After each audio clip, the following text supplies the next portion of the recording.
Hola, buenas tardes. Somos el equipo 1 de octavo de Ingeniería Mecatrónica y en esta ocasión estaremos dando una explicación de un sistema mecánico llamado leva seguidor.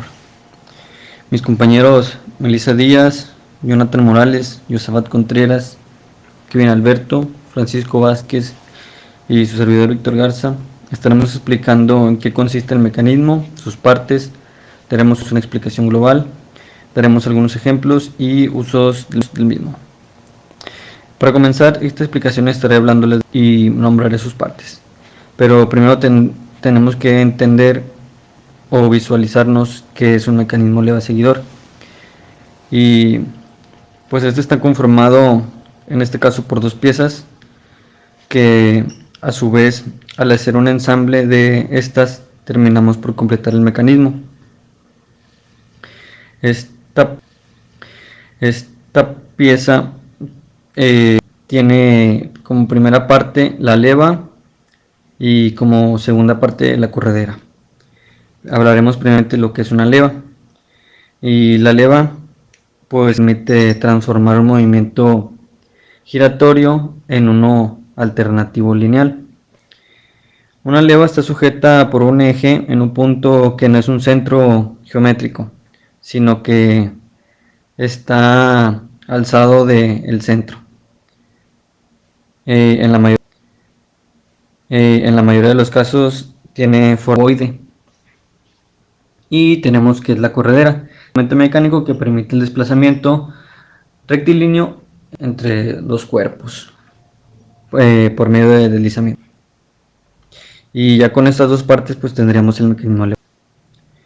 Y daré algunos tipos de levas que son comunes. Una por ejemplo la leva radial, la leva de placa o de disco, la leva de cuña, son levas axiales, levas cilíndricas y leva cilíndrica ranurada, leva cilíndrica de cara y leva cilíndrica nervada.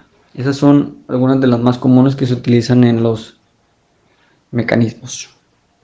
La aceleración es una magnitud derivada vectorial que nos indica la variación de velocidad por unidad de tiempo. Este varía de la forma de punta del seguidor y también de la leva que se utilizará.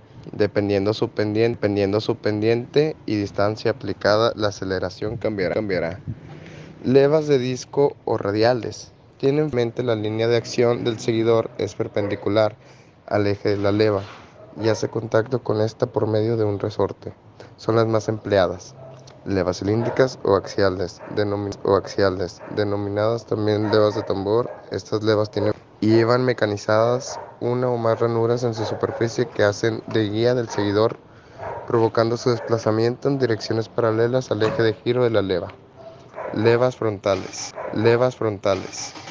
El cuerpo de la leva es un cono cuya superficie superior está vaciada de tal modo que genera la leva. El vástago se desplazará paralelo al árbol que transmite.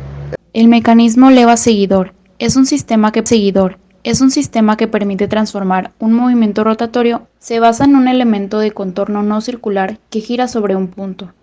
Al girar el perfil de este elemento, provoca la subida o la bajada de un seguidor de leva o palpador.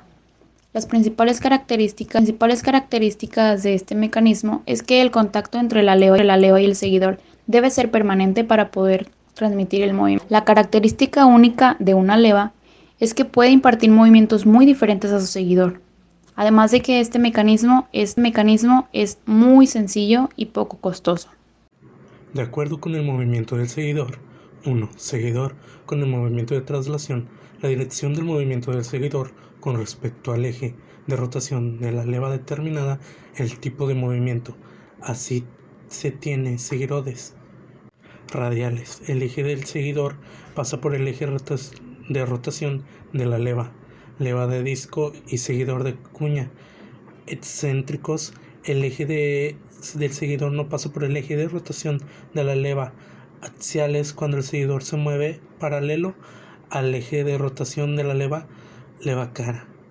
Estos seguidor de rotación presenta movimiento oscilatorio. El eje del seguidor puede ser paralelo o no al eje de rotación de la leva.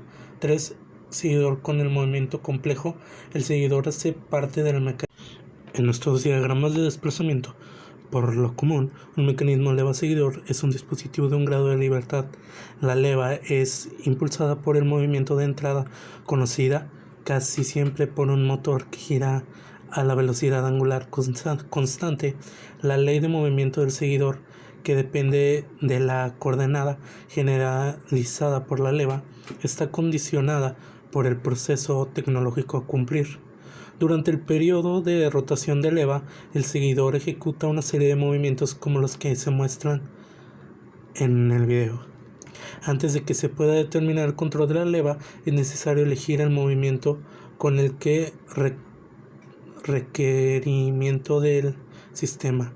En este caso, respecto a lo que se trata en la relación entre la fuerza y la aceleración, hablando en términos generales, podemos ver que, por ejemplo, esta relación es en que la aceleración de un objeto es directamente proporcional a la suma de todas las fuerzas, y ahí es donde está la relación, todas las fuerzas que actúan sobre él, inversamente proporcional también a la masa del objeto.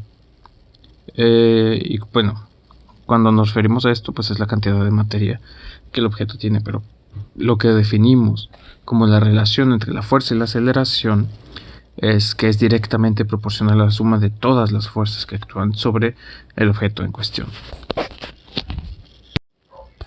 Y pues de igual forma, la siguiente relación que voy a mencionar tiene una, valga la redundancia, una relación con la relación entre torque y aceleración angular.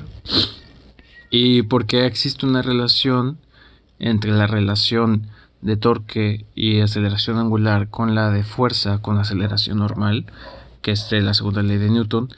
Pues la relación entre ambas relaciones es que el torque que actúa sobre alguna partícula es proporcional a la misma aceleración angular. Viéndolo de esta forma, podemos ver que es un análogo rotacional directa de la segunda ley de Newton. Se puede extender este análisis a un cuerpo que rota en torno a un eje fijo y pues funcionaría de la misma forma. La segunda ley de Newton se puede aplicar y pues tiene una fórmula aplicable con este mismo principio. ¿Sale Marco? Una, dos. En la práctica, el seguidor se suele mantener en contacto con la leva por la acción de un muelle que lo presiona contra la leva. Por eso, habitualmente la fuerza de contacto es mayor durante el ascenso del seguidor, en el que la leva ha de vencer la fuerza del muelle, que en el descenso, en el que la acción del muelle ayuda a que la leva siga girando, contribuyendo a la continuación del movimiento. Por este motivo es más importante obtener un ángulo de presión menor durante el ascenso. Así a muchos mecanismos leva-seguidor se les suele proporcionar una pequeña excentricidad destinada a disminuir el ángulo de presión durante el ascenso, aunque éste crezca durante el descenso. Es lo que podemos comprobar con la animación realizada en SolidWorks y la gráfica que se mostró.